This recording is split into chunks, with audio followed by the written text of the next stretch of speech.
And so now I'd like to hear from Nativex, James Zhang. Is James here? Oh, hello, Jamie. Sorry, I put James. Do apologise. I've put James. My own. Here's Jamie. I've just read it wrong. So Jamie Zhang, if you'd like to come up and tell us a little bit about how Nativex can help you grow your game in APAC, that'd be great. First, a very quick intro about myself. My name is Jamie. Come from Nativex. I have been working in gaming industry as a professional marketer for more than 13 years. I have the privilege with working with some renowned gaming companies such as Gameloft and Kabam in Asia and North America. And so when I worked at Gameloft in China in the year 2013, I successfully brought Minion Rush, the world topping running game, into China on the Android platform. To make sure the success of that game, we actually did quite a lot of localization and customization for that game. For example, we reduced the game build size from 135 megabytes to 50 megabytes to better adapt to the internet connectivity at that time in China. And also, we enhancing the game UI UX by simplify the game menu. At the same time, we also adapted the local IAP price, which is 1 RMB equals to 20 cents in that game, significantly improved the game conversion and monetization. When I worked at Kabam, I'm taking care of the original marketing initiative for all Kabam titles. So we established a partnership with NetEase and brought Marvel Contest of Champion, like the best performing Marvel mobile game so far, to the Chinese market. The game was well received by the Chinese player, and China emerged as the second largest iOS platform in terms of game install at that time. So after 6-year run at Kabam, I left the company at the end of last year. I recently joined Nativex. Nativex is a global digital marketing agency, and we work with developer and publisher and launch and market their games in global markets by providing the media buying, influencer marketing, social media management and operation, as well as the marketing creative production solutions. As a global company, the big strength we have is the local team and experts we have in the regional markets, which allow us to provide the 24/7 services and communication with our clients, no matter where you are and which market you want to conquer. Right. So as one of few companies headquartered based in Asia, today I'm going to share some of our insights about the Asia Pacific market and see how Nativex can collaborate together with the North America developer to drive the business growth in that geo. At the end of last year, the global population has achieved a pivot milestone, which got 8 billion total population all over the world, with Asia accounting for 4.7 billion. And also it is a home for 1.5 billion gamers, which is surpassed the combine of the population in North America and Europe. The sheer population base actually provide a very substantial consumer base for the gaming growth in that market. The rapid growth also driven by the widespread smartphone as well as the increasing internet connectivity in that market. So in terms of game revenue, we see that Asia Pacific actually dominated the global gaming market. Based on Newzoo's gaming report last year, we see that the Asia Pacific market has got about 88 billion total revenue, and which accounts nearly 50% of the total global game market revenue. So looking forward, we see that the Asia Pacific market will keep growing steadily from now on and to the year 2025. So now we have understand from the user base as well as the perspective growing revenue, Asia Pacific provide a lot of opportunities for developer. But at the same time, there are also a lot of challenges we need to overcome when we tap into that market. Here are some main challenges we see in Asia Pacific market. The first one is diversity of cultures, language, and also game preference in different country in that geo. And also there are a lot of regulation and policies in each different markets. At the same time, it's quite challenging for the developer to reach out to the local audience, like what kind of media platform you are going to choose, like what kind of marketplace that the users are going to download their game from. So now let's take a look at the challenge one by one. The first one is the diversity of cultures. Asia markets have a big population base and as well as the gamer base, but it's a quite fragmented market. It has 48 Asian countries. Each country has their own languages, and some countries like India, they even have multiple languages in there. So as we see a lot of big game publishers such as Electronic Arts, they usually localize their language into simplified Chinese, traditional Chinese, Japanese, Korean, Indonesia and Thai, etc. But for a lot of indie or small or medium-sized developer, it's quite challenging. So it really depends on which market you are going to enter. So our suggestion here, if you have a very strong determination to go to the market such as China, Japan, and South Korea, we strongly suggest you to do a very serious localization in that market. But if you still want to test the market in Asia, but you don't have a lot of resources to do the localization, probably Southeast Asia will be a better target for you, because the players there, they have already well accept the Western game, and you don't need to put a significant resource to change your game, to export your game there. Yeah. At the same time, because of the diversity of culture, there are a lot of different festivals and holidays there. Like Lunar New Year is already widely accepted worldwide. But other than that, there are also some other key festivals and holidays we need to consider when we go to that market. For example, like the Golden Week holiday, it is the biggest Japanese holiday in that market. For game developer and publishers, we have to leverage that opportunity to better market your game in that market. Like Mid-Autumn Festival, it is also a very traditional festival celebrated in some Eastern Asia country like China, Korea, Japan, as well as some Southeast Asia country like Malaysia, Singapore. And Diwali and Ramadan, they are also very big holidays there in Asia, in India and some Southeast Asia country like Malaysia and Singapore.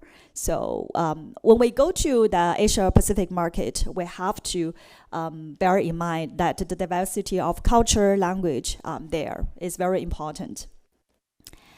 On top of that, in each country, they also have a very unique history of gaming, and they have their own preference game genre in each country.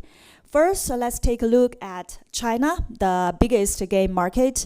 So the Chinese player, they love action-packed title with very immersive game genres, such as RPG, action, strategy.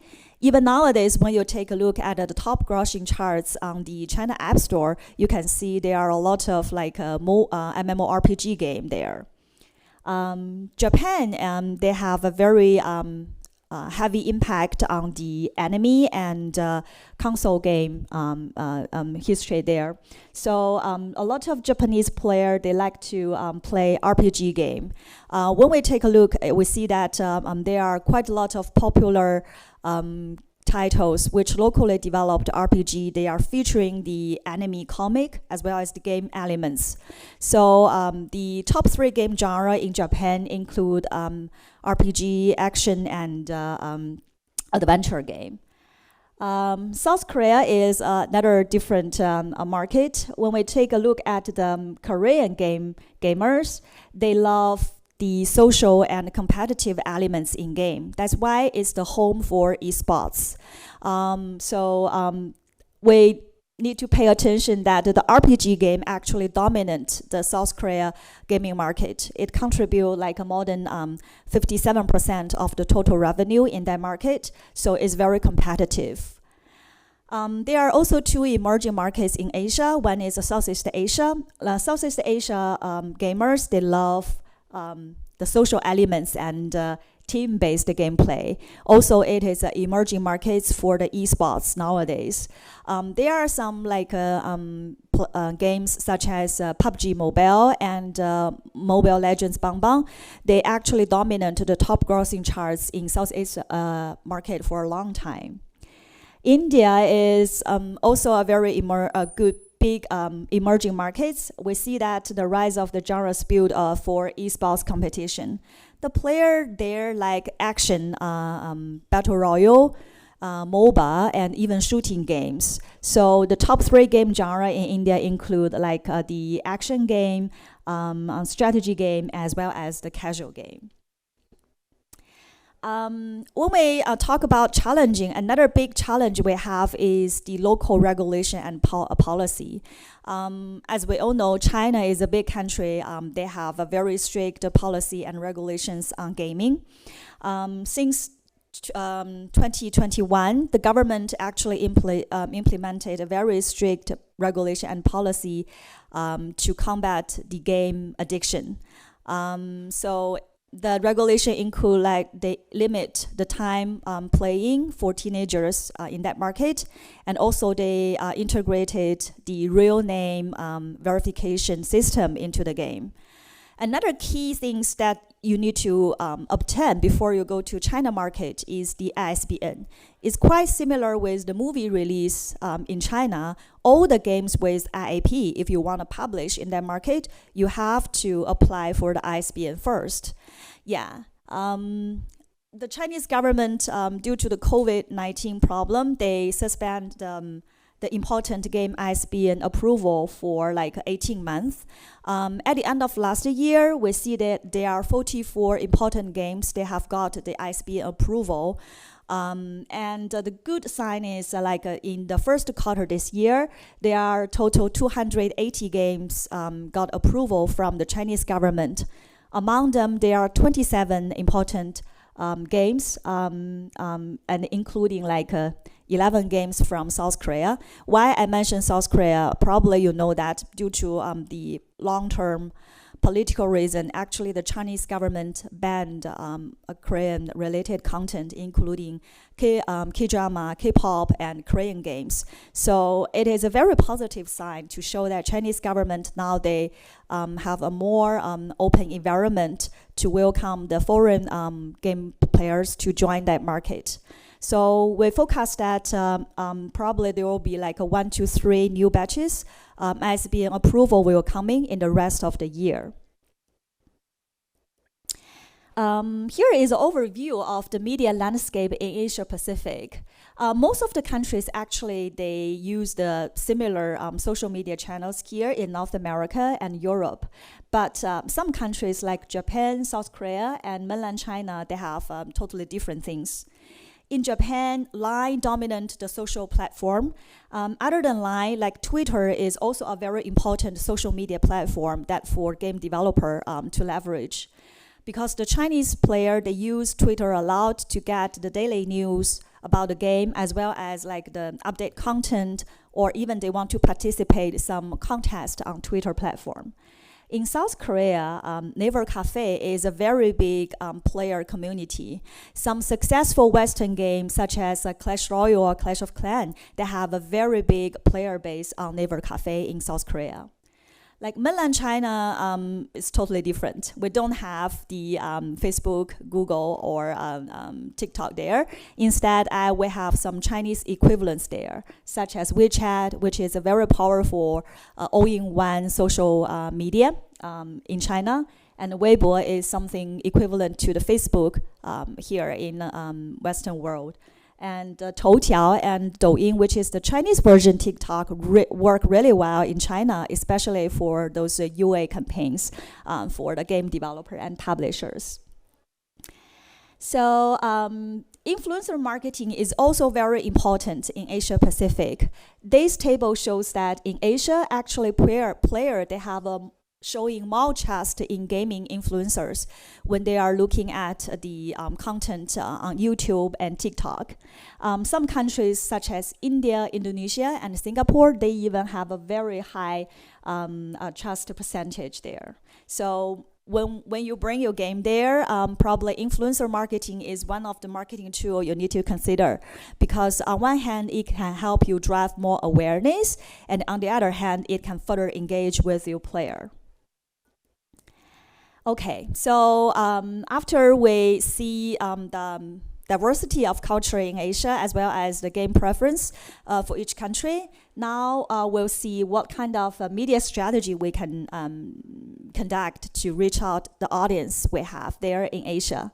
So first, select the top performing media channels. As I mentioned, like Twitter in Japan, Naver Cafe probably in South Korea, and some Chinese specific media.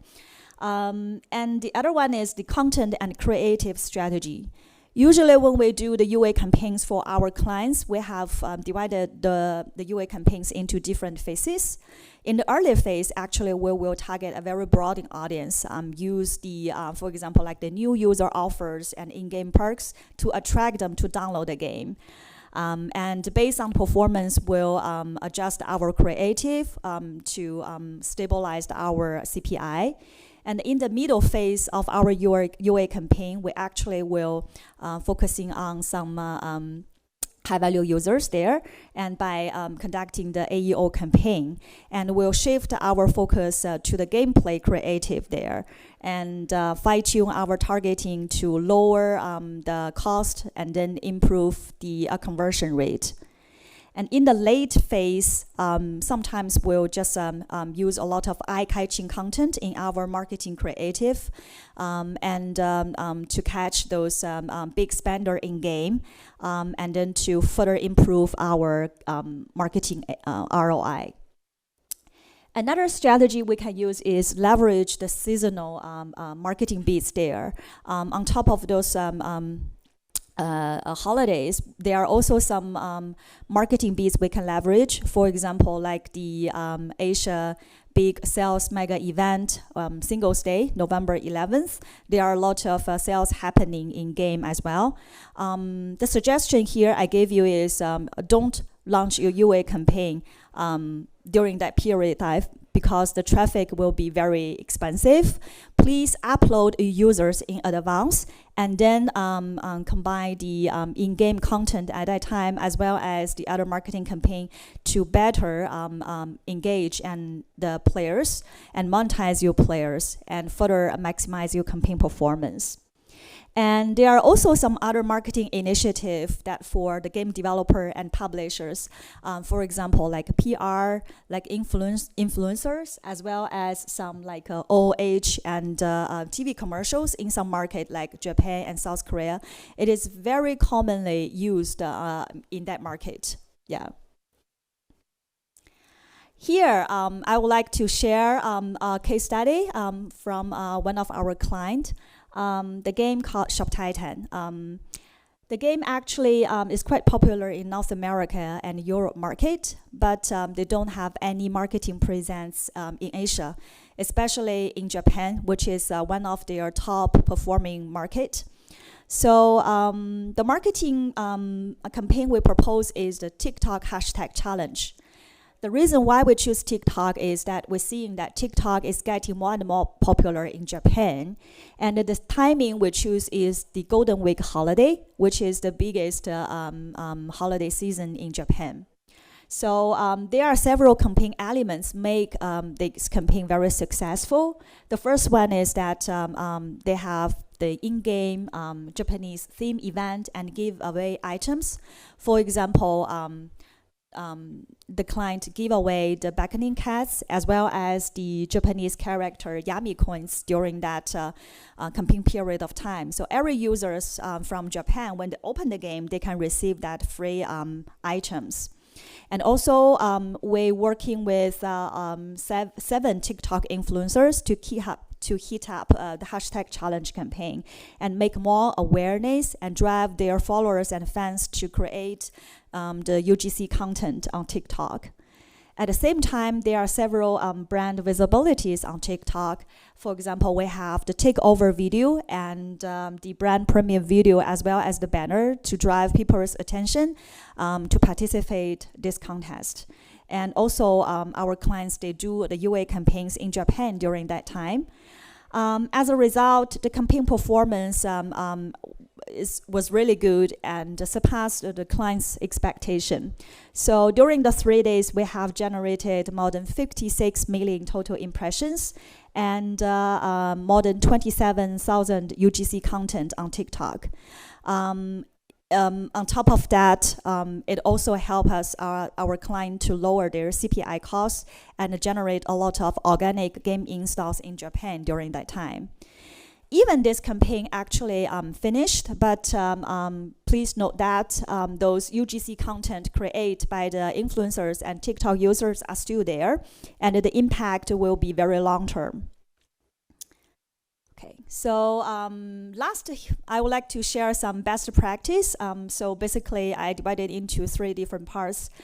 From the legal and cultural perspective, please comply with the local regulations and policy and respect the culture in each market you want to enter. And then from the game production side, try your best to do the game localization and do some customized in-game live ops events to better cater the players that in that market.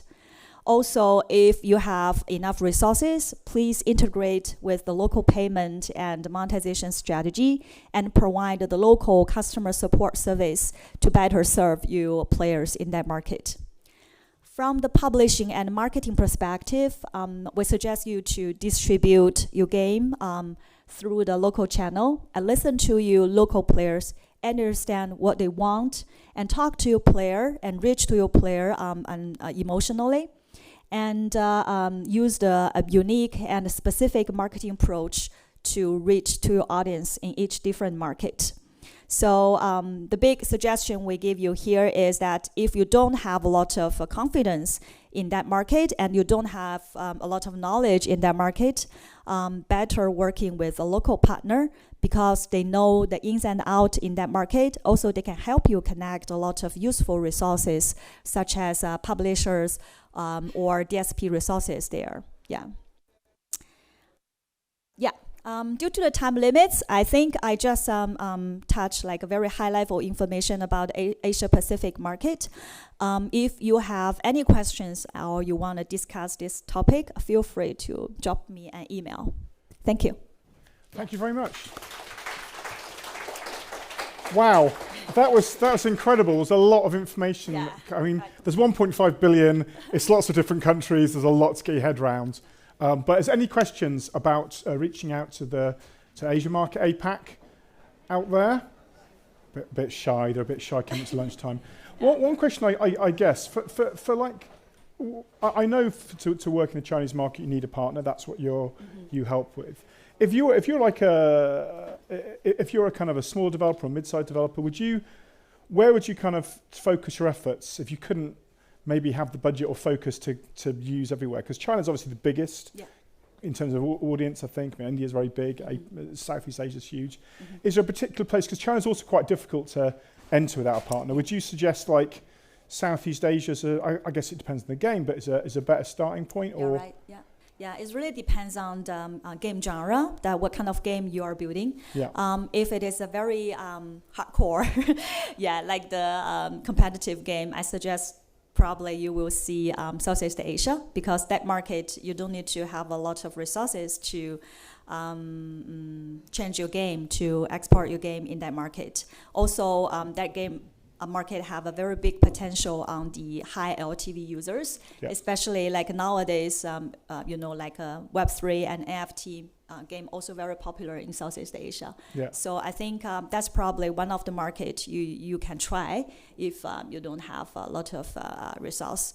But like China, you mentioned, if your game is an IP game, it's quite impossible to launch the game there without you need a local the publisher. You need the Exactly, you need to work with a local publisher if you have the IP game. But if your game is totally monetized by IAA, you can try China market.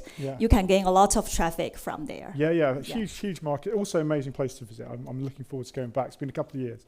Big round of applause. Thank you very much, Jamie. And obviously, reach out to Nativex if you need any help.